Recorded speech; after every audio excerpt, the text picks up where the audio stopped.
గురుగారు మీరే కాపాడాలి. అదొచ్చి టైం అయిందిరా బాబోయ్.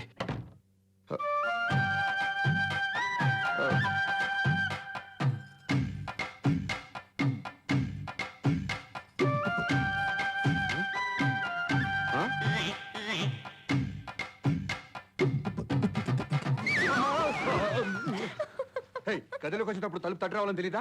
ఇదేమన్నా పరాయి వాళ్ళు కదా తలుపు తట్టి రావడానికి. అయినా మీరు ఈ అవతారంలో ఉంటారని నాకేం తెలుసు?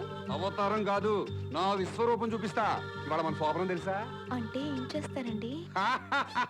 మంచం ఇరగదీస్తా. అయ్యో, దాన్నెందుకండి ఇరగతీయడం? ఇదిగో ఆ యొక్క సెక్కాలే వద్దనేది. అరే, పట్టు చీర, మల్లెపూలు, చేతిలో పాల గ్లాసు అవసరమైందంతా నీకు? ఆడదానికి అందం, మగాడికి మగసరి ఉండాలి. ఆ రెండు మన ఇద్దరులో ఉన్నాయి. దా దా, పాల గ్లాసు పక్కనెట్టేసి మంచం ఎక్కు. అంతా వేసి పడుతున్నారు. మిమ్మల్ని చూస్తుంటే కేక పెట్టేస్తారేమోనని భయంగా ఉందండి.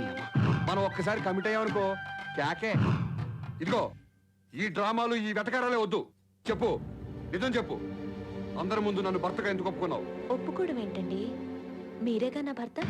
కాదు, నేను చనిపోయానని, నేనే మీ భార్యనని మా వాళ్ళకి చెప్పింది మీరు. భర్త స్థానంలో ఉండి శాస్త్రోక్తంగా నాకు కర్మకాండ చేయడానికి సిద్ధపడింది మీరు. ఇప్పుడేమో మీరే నా భర్త కాదంటున్నారు. సరే, ఈ విషయాన్ని 4 గోడల మధ్య కానీ నలుగురు మధ్య చెప్దురు కానీ చెప్పలేరు కదూ. ఏ భార్యకైనా భర్తే తోడు నీడ. మీరు నాకు దేవుడిచ్చిన తోడు. మీరవునన్నా కాదన్నా ఇది నిజం. ఏ అమ్మాయైనా కాబోయే వాడి గురించి, తొలి రాత్రి గురించి ఎన్నో కలలు కంటుంది. అవి కలలుగానే మిగిలిపోతే ఎలా ఉంటుందో మీకు తెలీదు. నా తలరాతిలా రాసుంది. ఏం చేస్తాం? నాకు బాగా నిద్ర వస్తోందండి.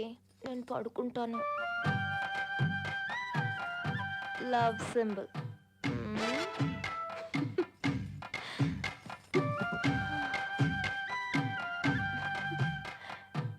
ఏమండి, గుడ్ నైట్.